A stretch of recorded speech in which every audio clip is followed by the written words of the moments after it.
Nah, di episode ini, alur cerita akan bercerita tentang film Clash of the Titans. Film yang dibintangi oleh Sam Worthington ini berperan sebagai Perseus, anak dari seorang dewa tertinggi yaitu Zeus, dan diperankan oleh Liam Neeson. Jadi langsung saja, cekidot. Di cerita ini dunia dipimpin oleh 3 dewa terkuat yaitu Zeus di langit, Poseidon di lautan, dan Hades di dalam tanah alias neraka.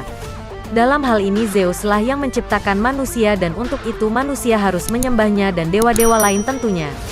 Seiring waktu manusia mempertanyakan kedudukan dan hak semua dewa atas kehidupan ini, maka manusia mulai memberontak dan tidak lagi percaya akan semua dewa-dewa yang ada. Perseus pun lahir dari rahim seorang ratu kerajaan.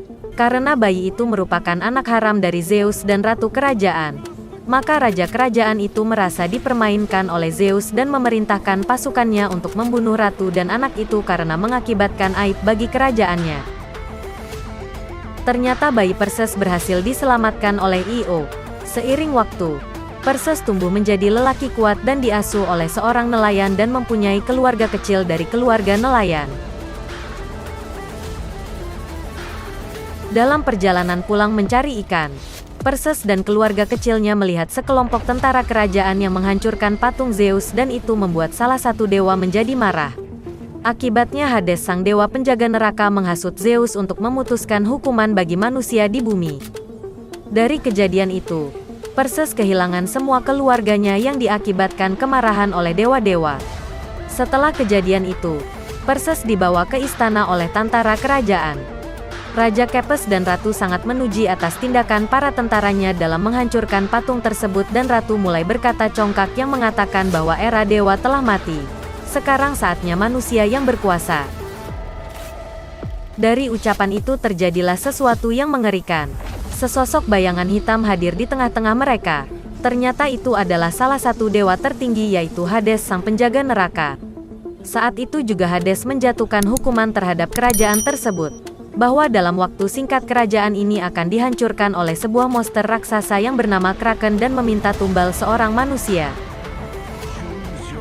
Melihat kejadian itu Raja Kepes dan seisi istana menjadi sangat ketakutan. Tentara kerajaan segera menahan Perseus setelah apa yang mereka dengar dari Hades tentang Perseus. Raja Kepes memohon kepada Perseus. Raja merasa Perseus dapat membantunya dalam menyelamatkan seluruh kerajaannya. Saat itu Io datang menemui Perseus dan menceritakan semua perjalanan kehidupan Perseus dan kejadian saat ini dan kenapa Perseus tidak terluka saat Hades mengamuk sebelumnya. Perseus memutuskan untuk membantu raja dan tentaranya karena Perseus ingin membalas dendam kepada Hades atas apa yang telah terjadi pada keluarganya. Maka diutuslah beberapa orang untuk misi mengalahkan Kraken dan Hades oleh raja.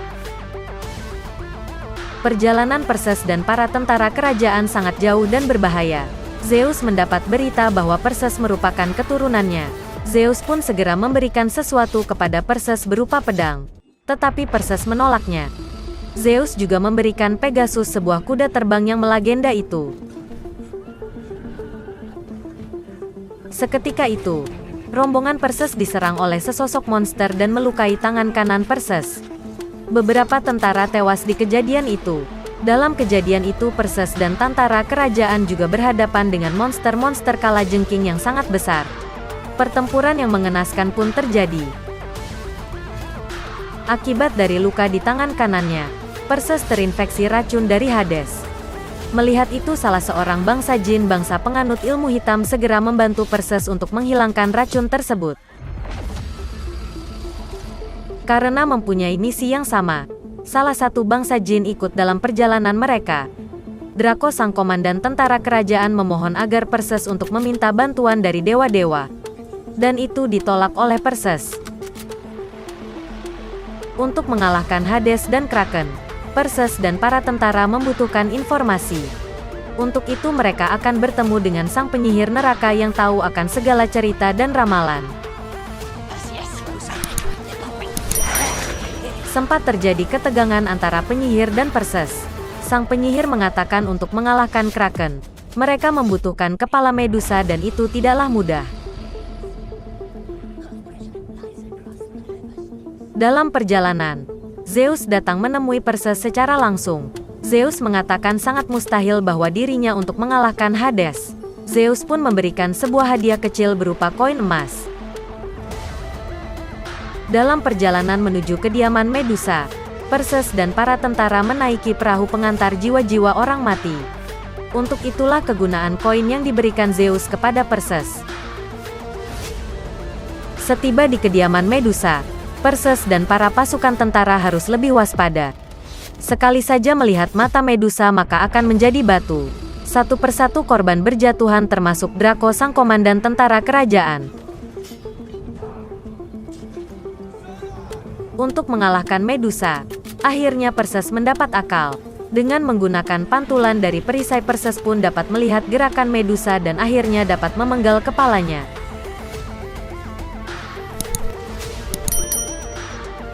Tidak selesai di situ saja. Ternyata di luar monster yang melukai tangan kanan Perseus telah menunggunya. Dari kejadian itu Io pun tewas terbunuh. Waktu semakin sempit, seketika itu Pegasus datang membantu Perseus sehingga perjalanan semakin tepat waktu. Para penduduk yang marah segera masuk ke istana untuk menangkap putri kerajaan dan menjadikan korban persembahan untuk Kraken. Seluruh bangunan hancur diakibatkan ulah Kraken tersebut. Hades sang dewa neraka semakin kuat dan mulai menentang kekuasaan Zeus. Dalam perjalanan Perseus untuk mengalahkan Kraken, Hades terus memberikan rintangan-rintangan agar Perseus gagal. Perseus berusaha dengan kuat agar kepala Medusa dapat mengalahkan Kraken. Seketika Kraken mau menelan korban persembahan itu, Perseus dengan cepat mengeluarkan kepala Medusa dan mengakibatkan seluruh bagian tubuh Kraken menjadi batu. Saat itu juga dengan bantuan pedang dari Zeus, Perseus mengalahkan Hades dan membuatnya terlempar jauh ke dalam neraka.